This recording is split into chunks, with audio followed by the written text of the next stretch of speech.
Some of you may remember a woman by the name of Ann Sheets.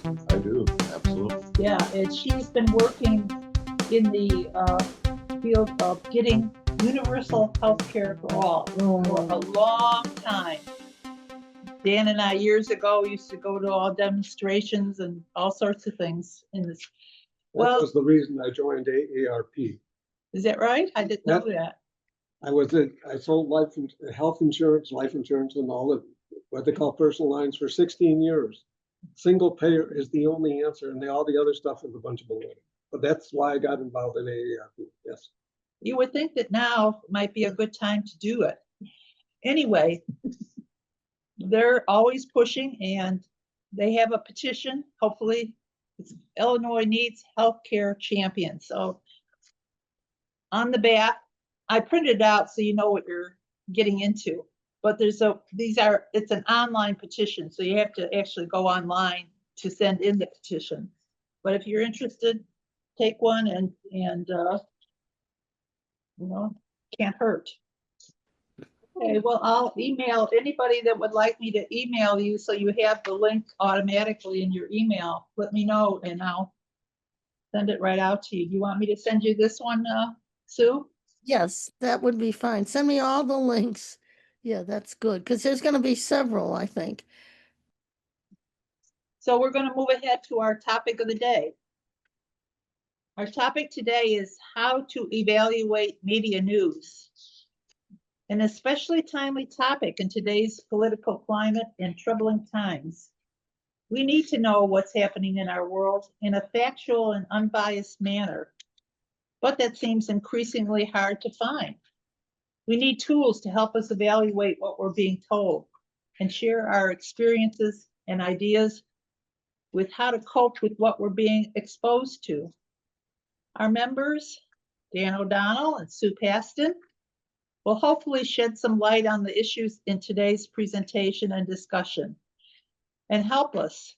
As you'll remember, Sergeant Friday in the old TV series Dragnets said, "The facts, ma'am, just the facts." Over to you, Dan and Sue. Thank you, Fran.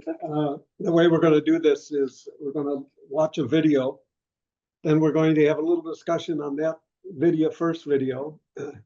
Then we have another video. The first video sets the stage for what is the problem and a little history of the problem. The second video talks about some things we can do. And after that video, Sue will start a discussion on things that we can do. And everybody will join in. Is that clear?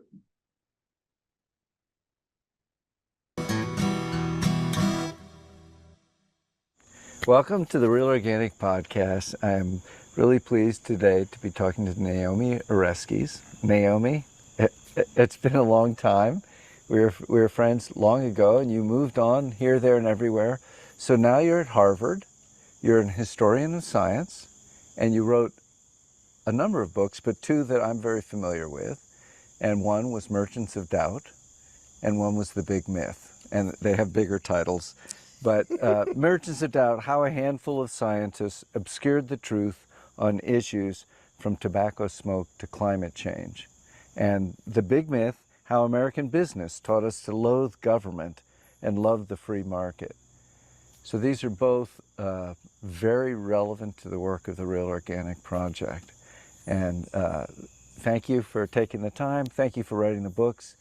I'd like to just unpack a little bit about Merchants of Doubt. Could you just talk a little bit about the themes? What drew you to that book? What was your goal there? So as you said, I'm a historian of science, and one of the things I'm interested in is why people sometimes accept scientific information and sometimes they don't. And so quite a few years ago, more than 20 years ago, I got interested in a group of scientists who were denying the reality of climate change. And I thought that was pretty weird. They were fairly famous scientists. They were clearly highly intelligent people. One was a former president of the U.S. National Academy of Sciences. So it clearly wasn't a case of scientific illiteracy or lack of education. And so I got interested in why would prominent scientists deny the hard-won findings of their own colleagues.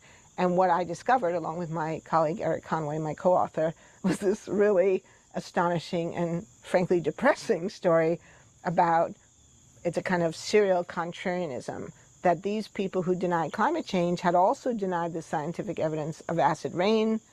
They had denied the scientific evidence of the harms of DDT, so pesticides. They had denied the scientific evidence of the ozone hole. And the real kicker, this whole story began for them working with the tobacco industry, denying the scientific evidence of the harms of tobacco. Same people. Same people.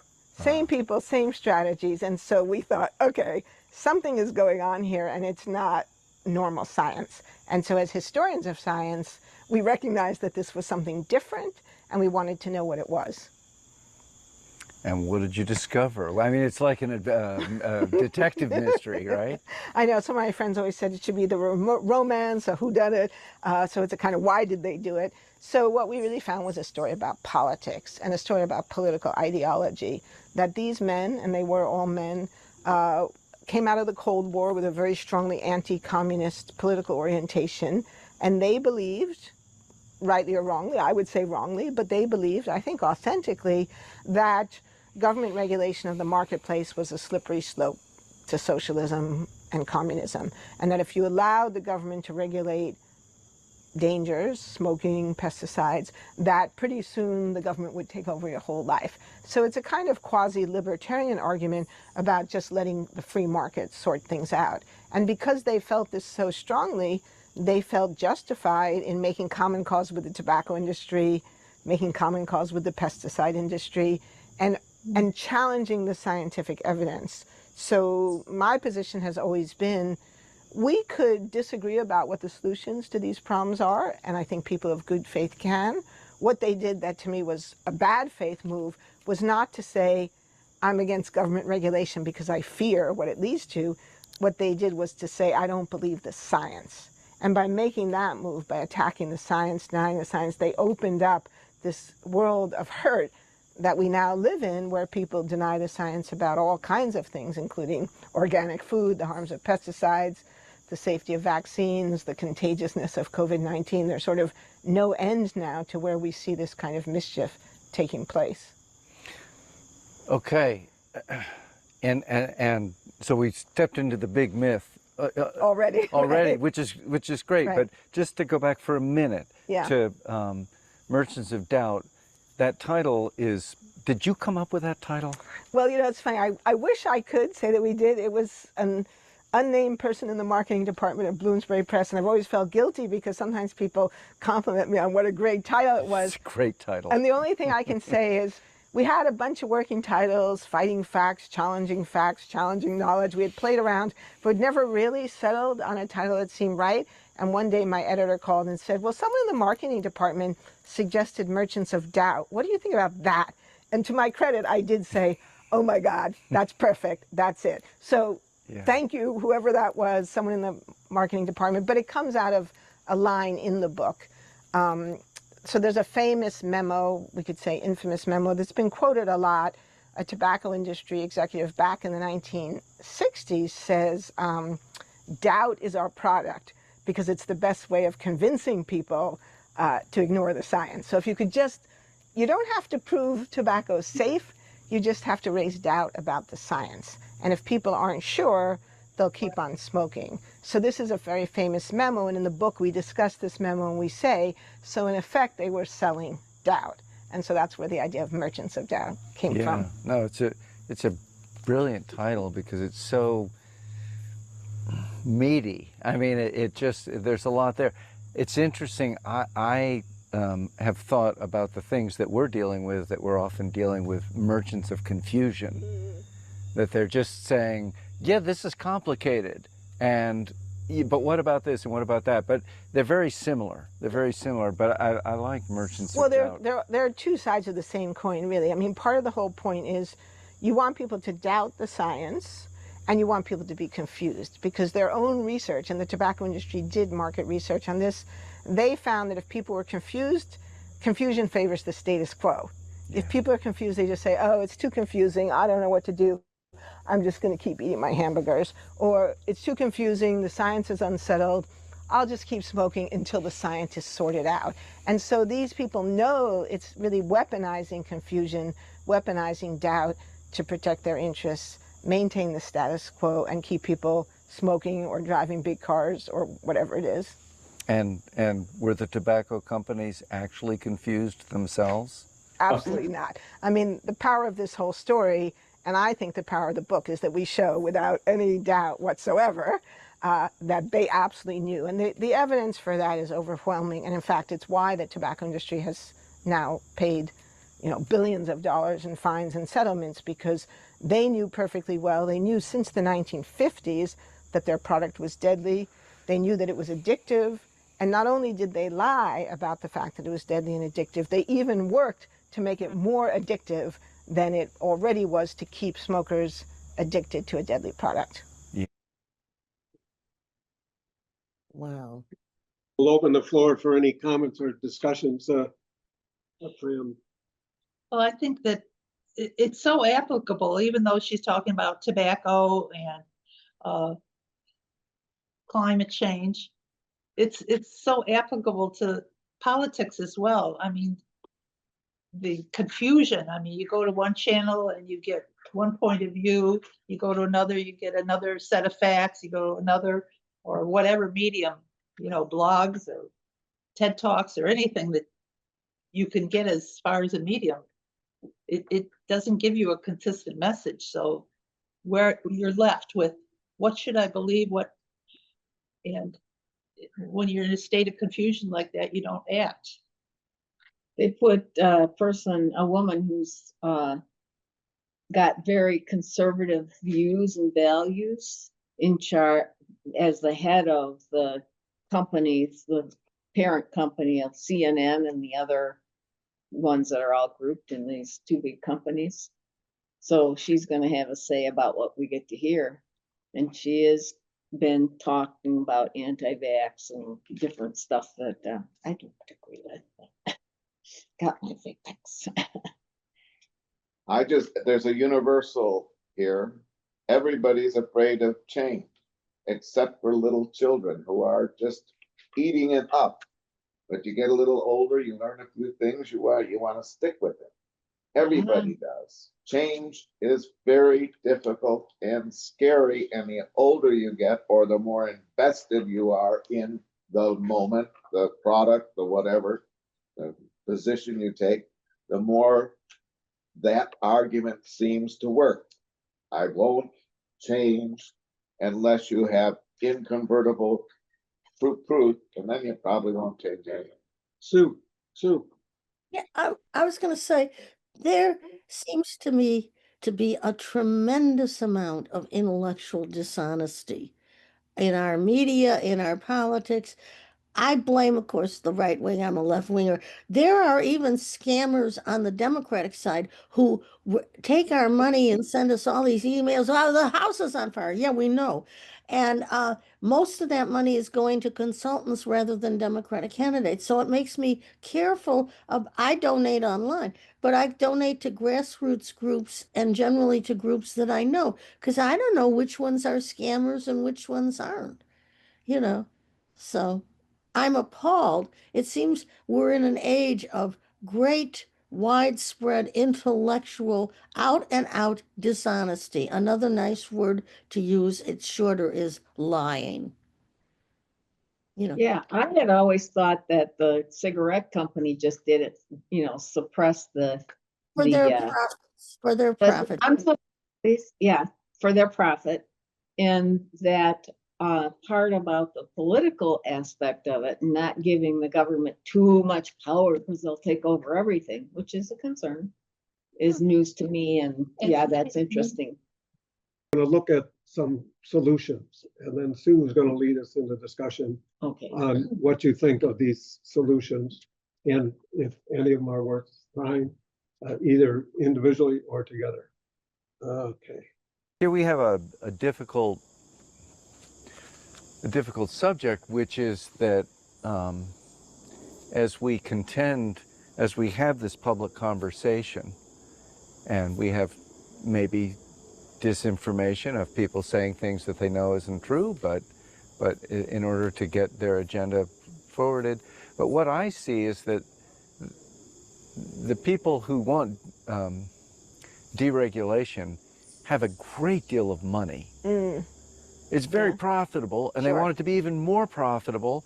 And the people who want regulation don't have a great deal of money. Yes, that's true. And we see that the money is incredibly influential in who is in government, what party is on top, or what politicians are on top. We see it manifests in all kinds of ways. It's being used to pay for journalism, it's being used to pay for academia, it's being used to pay for all kinds of ways. Social media. Right, all kinds of ways of influencing us that are almost invisible. Yeah.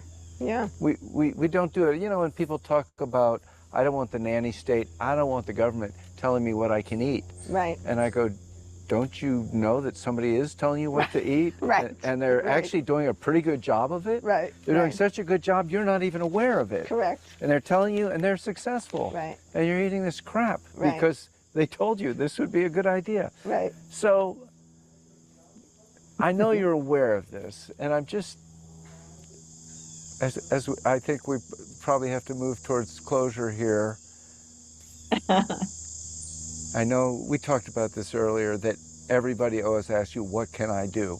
Yeah. And you gave a beautiful answer, and it's not just personal, it's also what can my group do? What can we as a people do? And some of it is what can I as a person do? Right. So how do we stand up? We talked about David and Goliath, and you know, it can be Davina and Goliath, but what do we do when we have just a little slingshot and a stone and we're up against a behemoth? Yeah. Well, it's a really tough question, and I don't want to be one of those facile people who says, oh, don't worry, it'll all be fine, because I don't think it will all be fine. I think we need to be motivated to action, in part because unless we are motivated, it won't be fine. And I think every one of us has to get involved. I think sometimes people say, oh, I don't like politics, it's messy, it's ugly. And that's true, it is messy and it is ugly. But if we don't all get involved, then the forces, the big money forces win. Because they have all the money, but there are more of us. So it's not just David and Goliath, but it's also one Goliath and 330 million Davids. And I think that's really important to remember. There are always more of us than there are of them. And so that's why any answer has to be a both end. So I often get asked, what can I personally do as an individual?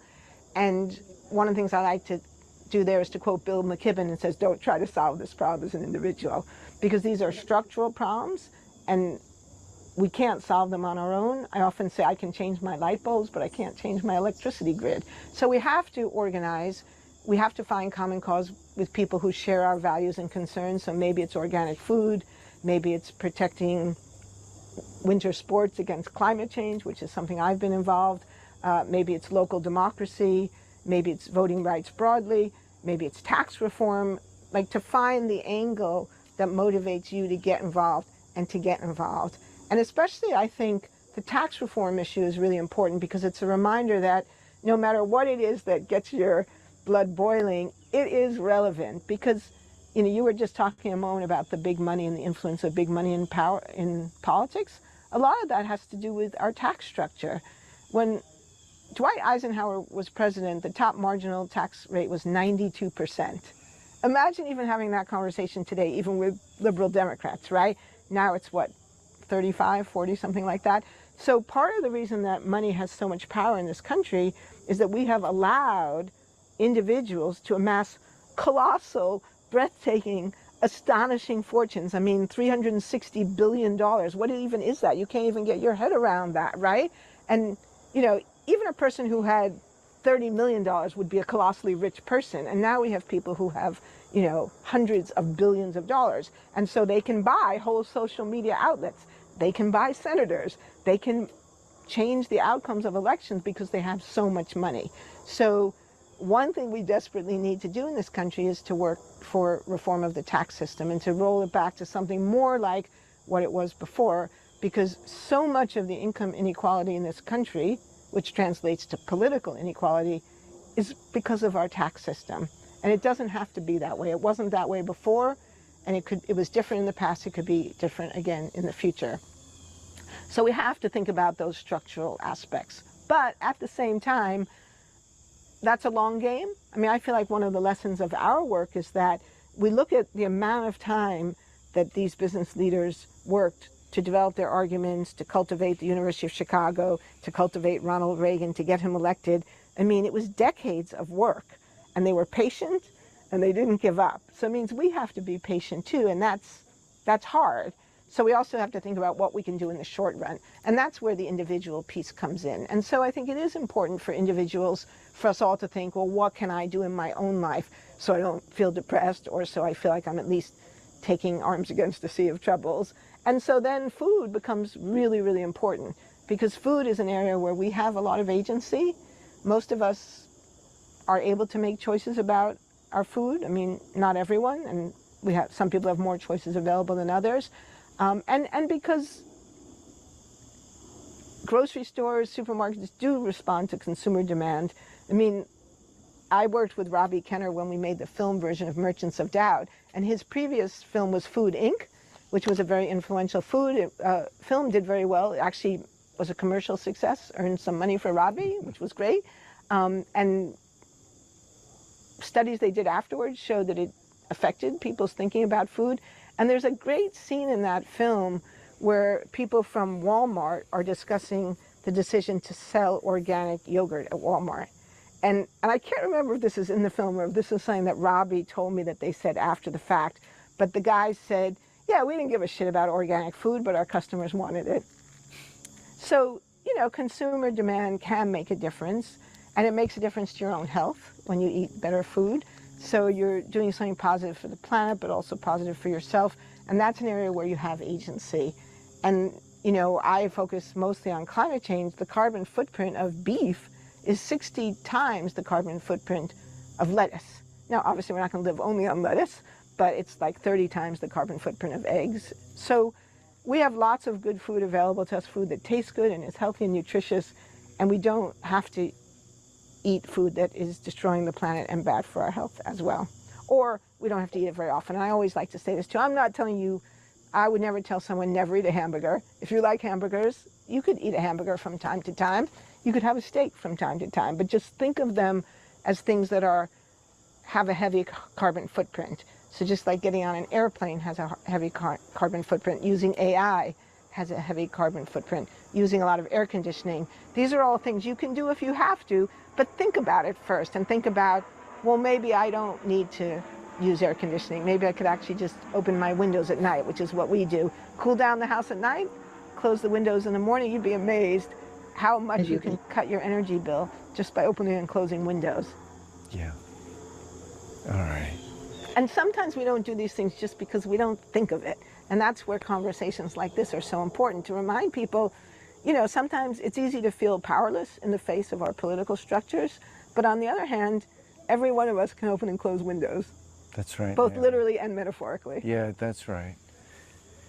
All right. Well, thank you, Naomi. Look, I just want to say one of the things that happens is that we get hypnotized. We get overwhelmed. We do. We face it, and it's overwhelming for all of us, for everybody. Yeah. And we go, you know, it's so hard to succeed. And yet, as you say, there are places where we can, for sure. And also, I would say that when we can get together to do it, it's pretty fun. Yeah, absolutely. It is. And that's why it's so important, again, not to try to do this on your own, but to find the people with whom you have common cause, the people who share your concerns and values, and work together with those people. That's right. All right, Naomi Oreskes, thank you so much. And I did want to call out Robbie's film version of Merchants of Doubt, which Claudia and I watched, and it was just fantastic. So Thank you. There are these great books, and there's also this great movie, and thank you so much for your work. I always say I'm a lucky academic because I can say, if you don't want to read the book, you can always watch the movie.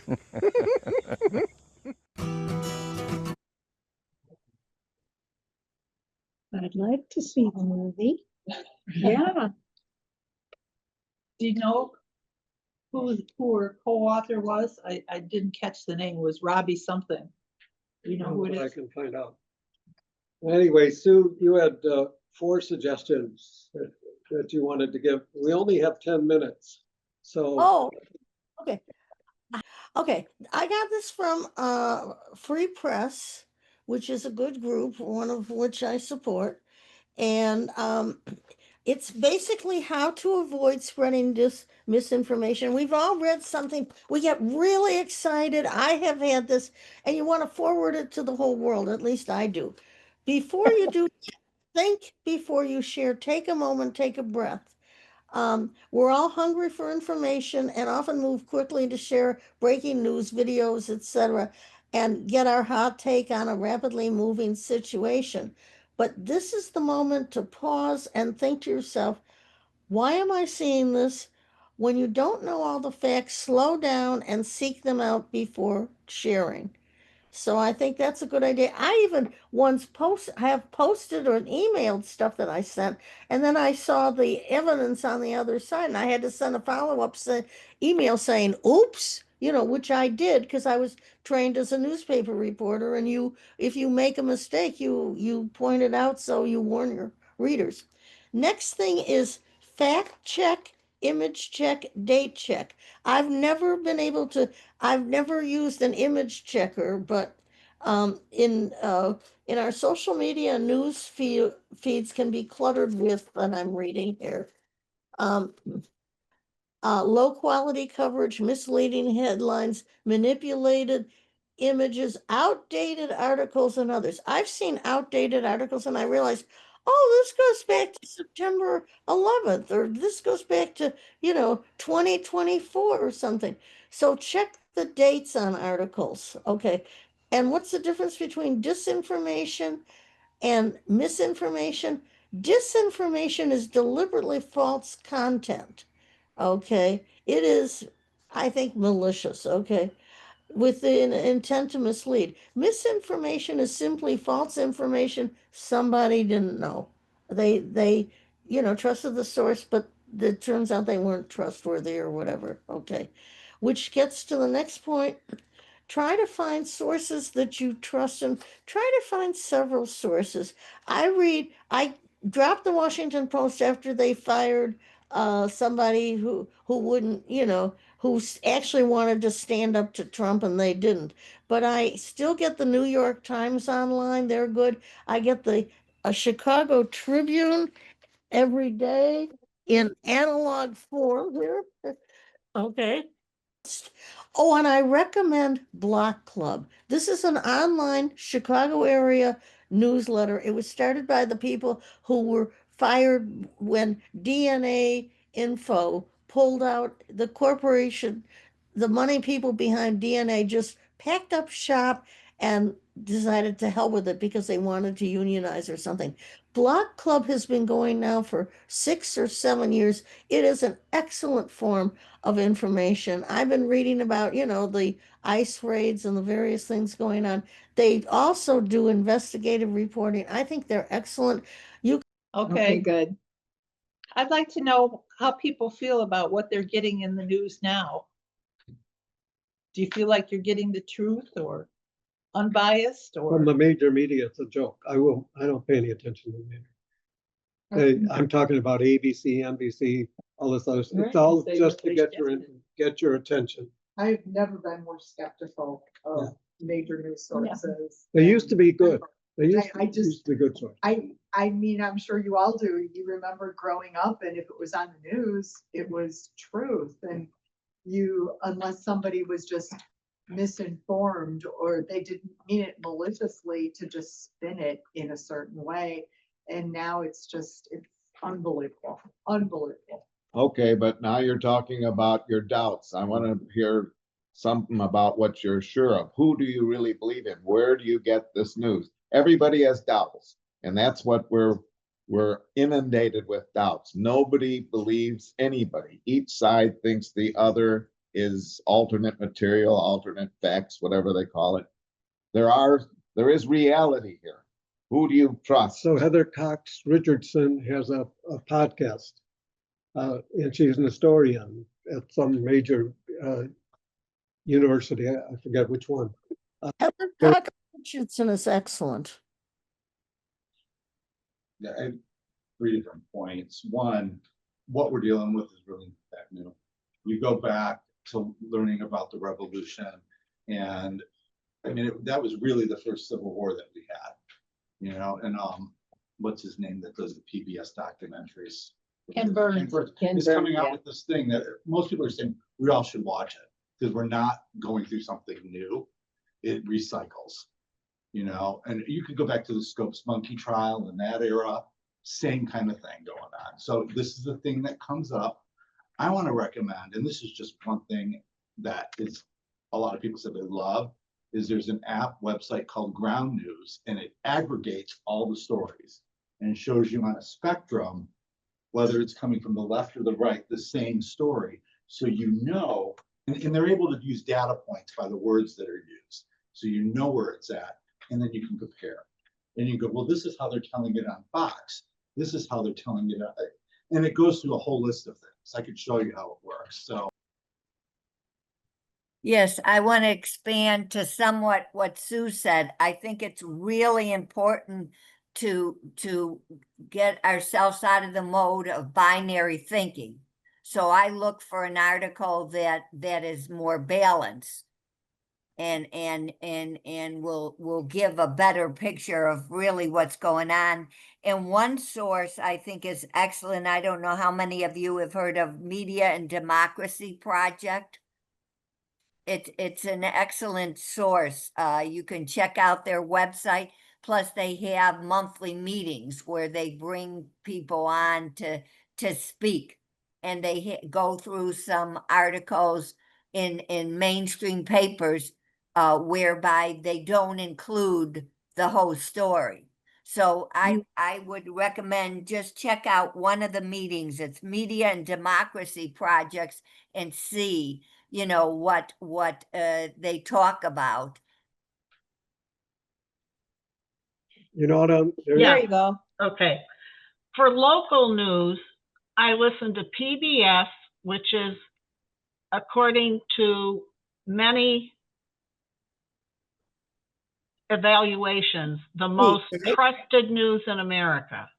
I listen to Fox, which is on the continuum to the right, and I will listen to another local channel like 5 or 9 for local news, and hear the same story about a Chicago event with 3 different sources. Wow. So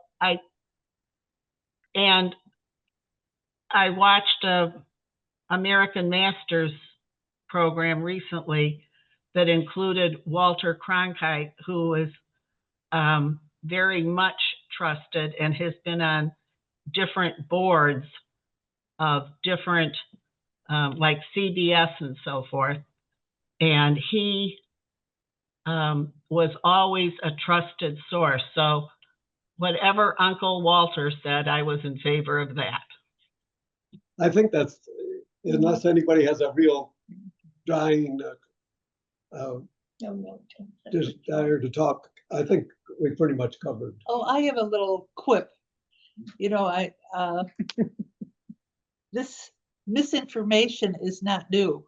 No, that's not. It reminded me when you were talking, Kevin, Thomas Jefferson, you know, he wrote the Constitution, it's everything. He told so many lies during the presidential election between him and John Adams. He told so many lies about John Adams. And of course, there wasn't much way to find out information other than newspapers across the United States. So he won the election. So one of the fallacies in any kind of logical program that you learn is argumentum ad hominem. When somebody's attacking the person rather than their idea, turn them off.